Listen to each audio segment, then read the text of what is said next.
Olá, seja bem-vindo, seja bem-vinda. Vamos juntos a partir de agora em mais um Tati Notícias, o noticiário aqui do Grupo Tati de Comunicação nesse feriado de 1º de maio de 2020. Muito obrigado pela sua audiência, esteja você onde estiver, no AM, no FM, na TV e também pela internet em Ribeirão e também nas mais de 40 cidades que a nossa programação aqui do Grupo Tati de Comunicação alcançam.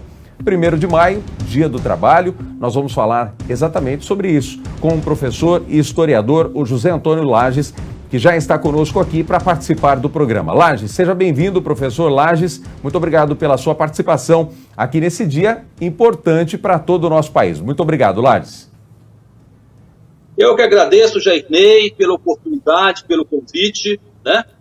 E 1º de maio, eu acho que é um dia importante aí no nosso calendário, né? E é um prazer enorme estar aqui com você nas emissoras aí do Grupo Tati de Comunicação. E é exatamente sobre isso que eu quero falar contigo, Lares, nessa primeira meia hora do Tati Notícias, é sobre esse tema que a gente colocou, inclusive, aí embaixo. Dia do Trabalho ou do Trabalhador? O trabalhador, nos dias de hoje, tem o que comemorar? Jairnei, é o seguinte, é uma questão, né, o que você lança aí para o debate, se é dia do trabalho, dia do trabalhador, né, é uma questão que envolve uma opção ideológica das pessoas, uma visão da história, da origem dessa comemoração do 1º de maio, né, e eu acredito que é uma discussão longa, né, eu pelo menos tenho lado nessa questão, eu prefiro chamar de dia do trabalhador, né, pelo conhecimento que eu tenho da história da luta dos trabalhadores em defesa de seus direitos, seus interesses, etc. E quando você coloca se tem a comemorar, né, ainda mais nesse momento bem contextual aí da pandemia, né, o que a gente percebe é que talvez tem muito pouco a comemorar, né, muito pouco a comemorar, quer dizer, você tem aí, já antes da pandemia, toda uma política aí de desregulamentação das relações de trabalho, né, desde a reforma trabalhista. Você tem aí todo um desemprego que vinha galopante e que continuou mesmo depois da reforma trabalhista. Enfim, é um momento de reflexão, sim, né, mas talvez não de fazer festa, né? Quais são as origens, Lages? Quais são as origens do 1º de maio para a gente ter chegado até aqui nesse momento de feriado? Conte um pouquinho da história, por favor. A data do 1º de maio, o Jairnei, ela surge nos Estados Unidos, né, pela primeira vez, 1º de maio de 1886, quando houve uma greve de trabalhadores, né, envolvendo várias categorias em Chicago, né. Foi um movimento que foi muito reprimido pela polícia, né, houve inclusive mortos nessa repressão, houve processos que foram desencadeados depois para responsabilizar aí as lideranças, alguns foram inclusive condenados à forca, né? Enfim, foi um momento dramático, esse 1º de maio de 86 lá em Chicago. E a partir daí, sempre quando havia o próximo 1º de maio, havia uma lembrança desse episódio, né? Trabalhadores, através dos seus sindicatos, outras organizações operárias nos Estados Unidos e mesmo fora dos Estados Unidos, começaram a comemorar o que houve lá em Chicago em 1º de maio. Daí que a data foi se consolidando como Dia do Trabalhador. Por que agora não se comemora mais, ou há algum tempo não se comemora mais o 1º de maio nos Estados Unidos? Boa pergunta, Jairnei. Você tem em quase todo o mundo ocidental a comemoração do 1º de maio. Nos Estados Unidos, não. Mas por quê? Porque, veja, comemorar um episódio, um fato histórico que aconteceu lá nos Estados Unidos, a maior potência capitalista do mundo, né?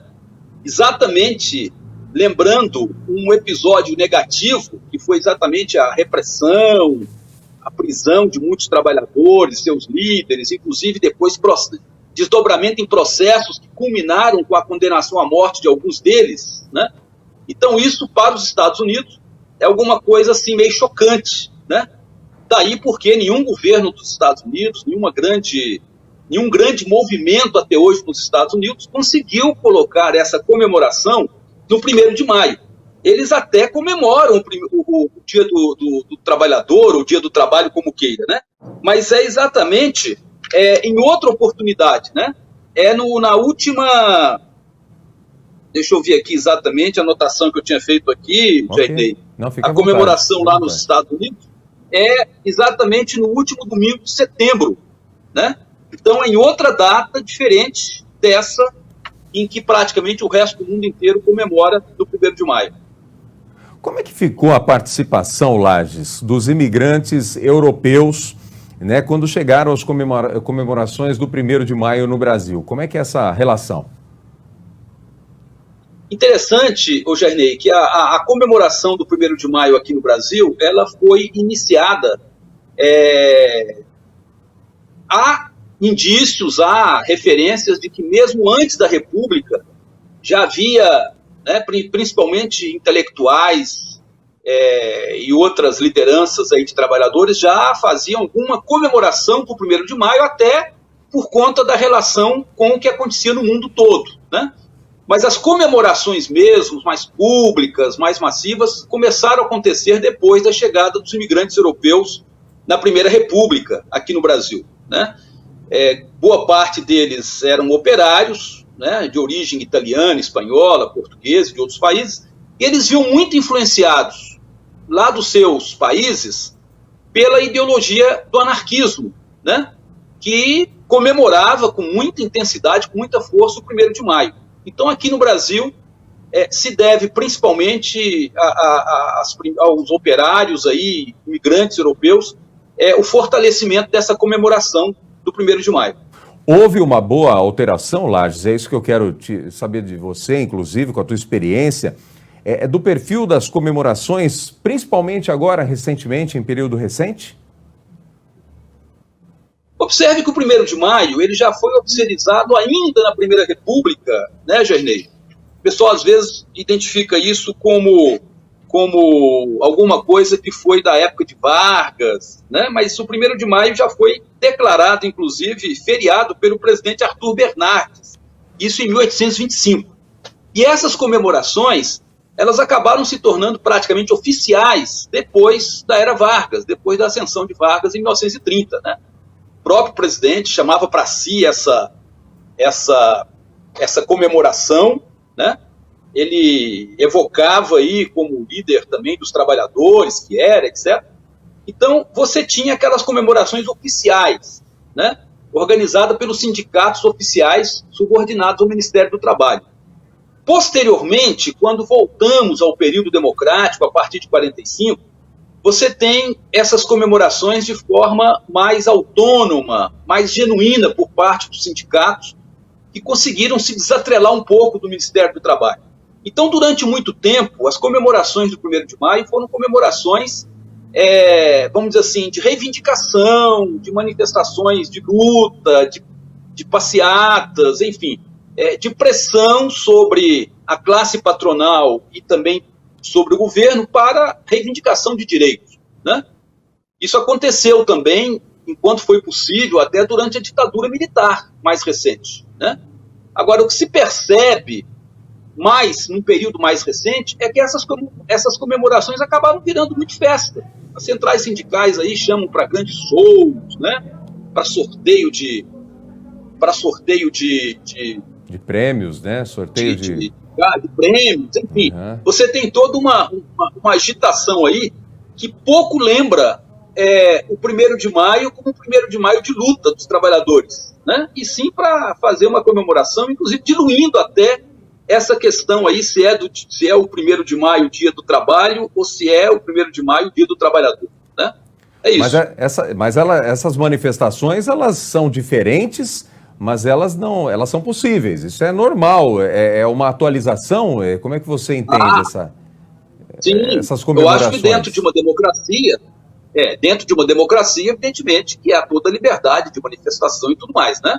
Aí é uma crítica que eu faço ao próprio modelo de comemoração do 1º de maio, né, que foi encampado aí nos últimos anos aí por essas organizações, principalmente pelas centrais sindicais. Eu acho que tem alguns períodos em que, dentro da própria democracia, você tem uma comemoração mais lembrando, inclusive, ressaltando a origem histórica do 1º de maio, né, que foi uma origem mais ligada à luta mesmo dos trabalhadores pelos seus direitos, né? Como seria um 1º de maio, comemoração de um 1º de maio, ideal hoje para os trabalhadores, na tua visão, Lades? Olha, no momento que a gente está vivendo, né, marcado aí pelo contexto da pandemia, né, e aí você tem aí pelos meios de comunicação, você tem aí diariamente toda uma ebulição de notícias, de informações, né, você vê que os trabalhadores estão sofrendo muito na carne, né, Gerlei? Com o desemprego, inclusive. Né? Você tem aí, inclusive, nesses últimos 2 ou 3 meses aí da pandemia, um aumento brutal dos índices de desemprego. Né? Pequenos empregadores, por exemplo, pequenos comerciantes também estão sofrendo na carne. E eu acredito que eles também têm que ser vistos como trabalhadores. Né? Mesmo que tenha 1, 2 trabalhadores por sua conta nas relações ali de trabalho, mas estão sofrendo duramente com o que está acontecendo. Então, a questão da pandemia acabou alterando muitas análises, alterando, inclusive, a própria política econômica do atual governo, né, que vinha com aquela ênfase na desregulamentação do trabalho, nas regulamentação das relações econômicas, de modo geral. E agora, pela crise, pela situação aí de saúde, teve que abandonar vários desses postulados, vários desses princípios, né, e injetar muito dinheiro, muitos recursos aí, até para atender as populações mais pobres. Né? É uma questão que está acontecendo não só no Brasil, mas no mundo inteiro. Agora, independentemente da pandemia, fazendo uma análise talvez mais macro-histórica, né, pegando períodos maiores aí da história, como é que poderia ser, do meu ponto de vista, porque eu tenho lado nessa questão, do meu ponto de vista, como é que seria uma forma mais autêntica e mais genuína de comemoração? Eu acho que, em primeiro lugar, né, uma comemoração como protesto. Protesto exatamente pelas condições difíceis, não só no mundo do trabalho, difíceis no salário, difíceis na aposentadoria, todas as últimas reformas que nós tivemos aqui no país, né, desde 2016 para cá, a gente sabe que foram de retirada de direitos, né? Isso pode favorecer os grandes empresários, pode favorecer outros setores da economia, sim, né? E até porque eles ganharam muita força nos últimos anos, desde o Temer para cá. Agora, para o lado de quem trabalha, de quem vive do suor do seu trabalho, para quem vive, né, da luta diária pelo pão nosso de cada dia, olha, não só as condições de trabalho, mas as condições de vida, de um modo geral, do trabalhador, eu acho que elas foram muito pioradas, né? Então, acho que por isso que o 1º de maio, em primeiro lugar, deveria ser um dia de protesto, antes de ser um dia de comemoração. E um dia também de lembrar as lutas anteriores, fazer referência a todo um processo aí de conquista de direitos que não foi simplesmente uma benesse dos governantes, né? Muita gente imagina, em Deus aí, o Getúlio Vargas, que deu a CLT, deu isso, deu porque houve também pressão para dar, houve também reivindicações, houve mobilização, houve greves, né, para poder conseguir alcançar esses direitos aí, que infelizmente hoje estão sendo, de certa forma, esquecidos ou retirados. Como é que a gente poderia comemorar o 1º de maio pensando na reforma trabalhista? A que ponto que a reforma trabalhista atual, né, que está sendo mexida aí já há um bom tempo no Congresso, no Senado, enfim, mexeu com a vida do trabalhador qual porcentagem você analisa que tenha influenciado na vida do trabalhador, Lades? Olha, tem inclusive estudos já bastante amplos, né, de várias organizações, aí, inclusive sindicais, dizendo qual foi o impacto da reforma trabalhista na vida dos trabalhadores, né?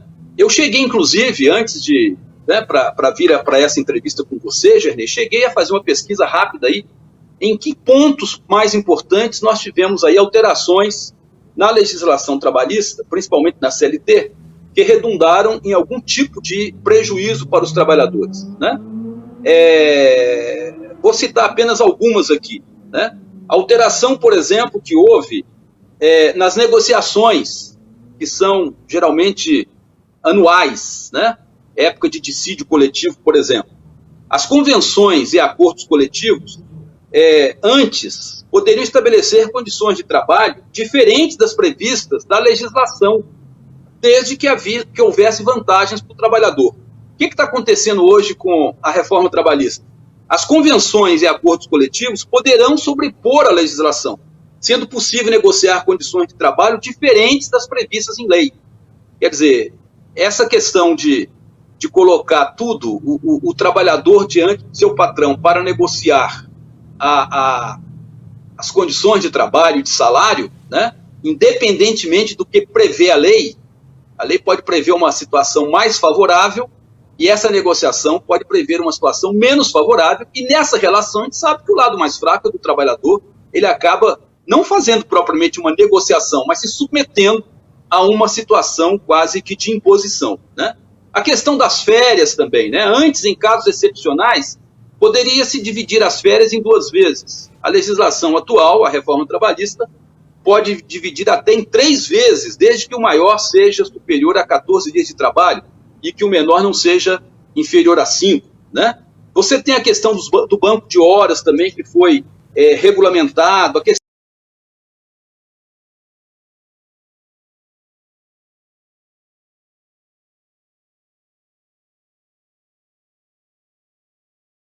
da demissão, por exemplo, da demissão do trabalhador.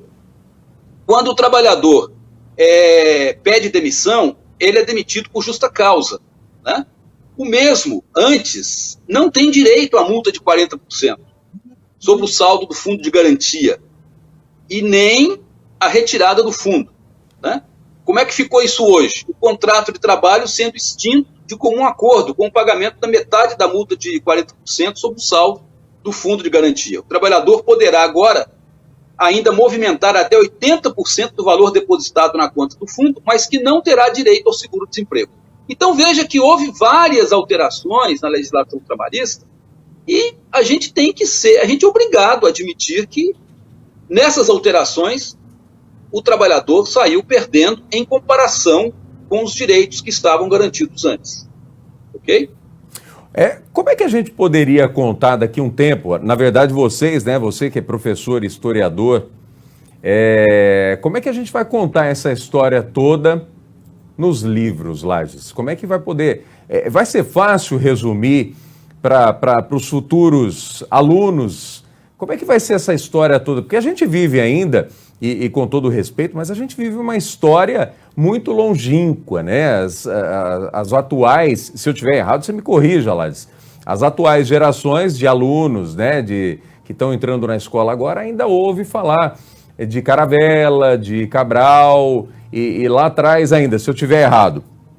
Como é que daqui a algum tempo essas histórias vão conseguir ser contadas em livros, Lages?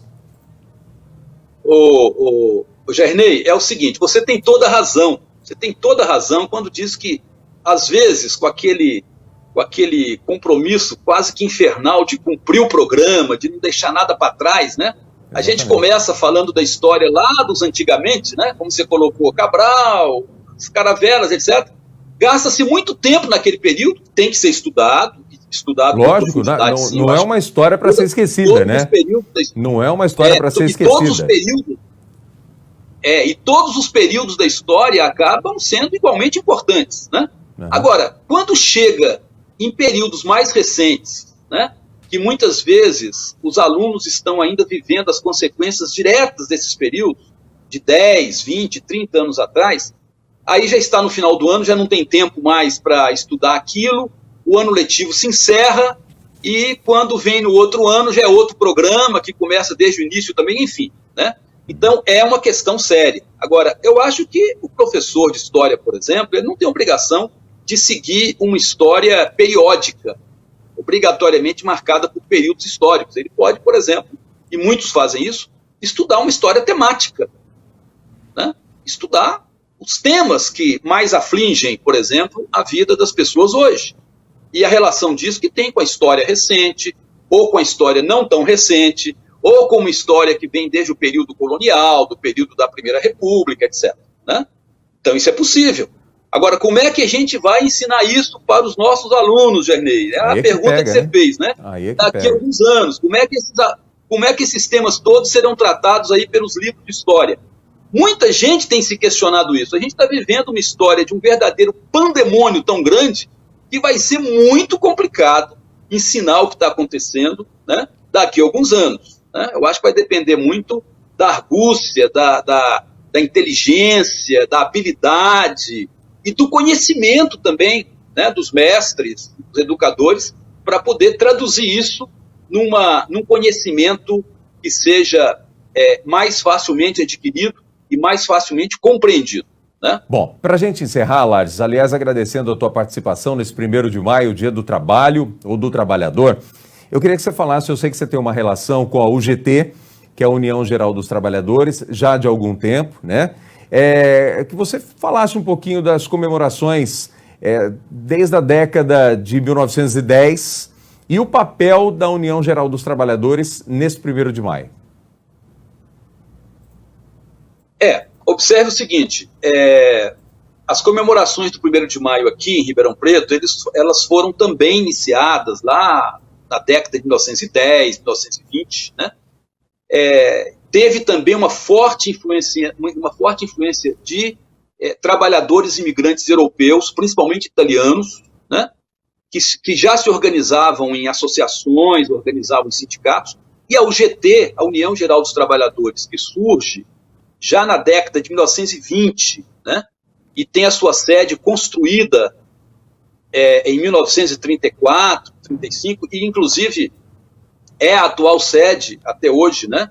Lá na rua José Bonifácio, um prédio já tombado pelo patrimônio histórico, etc.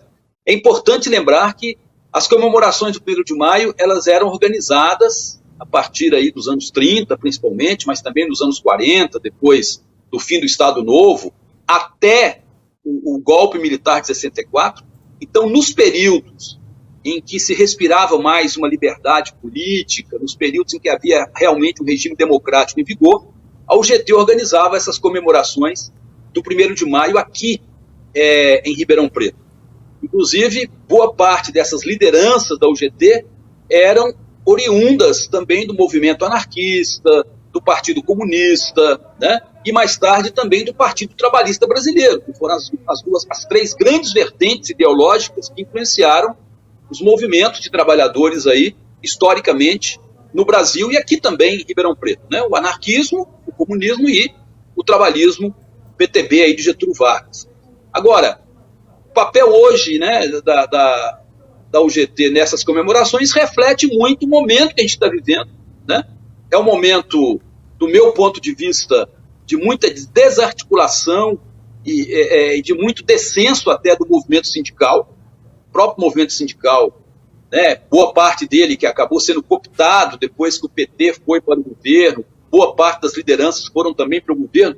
Isso, do meu ponto de vista, acabou enfraquecendo muito o movimento dos trabalhadores, né, porque perderam a autonomia, perderam aquela autenticidade de lutar pelos seus direitos, já que agora tem um governo que se dizia exatamente defensor desses direitos, etc. Né?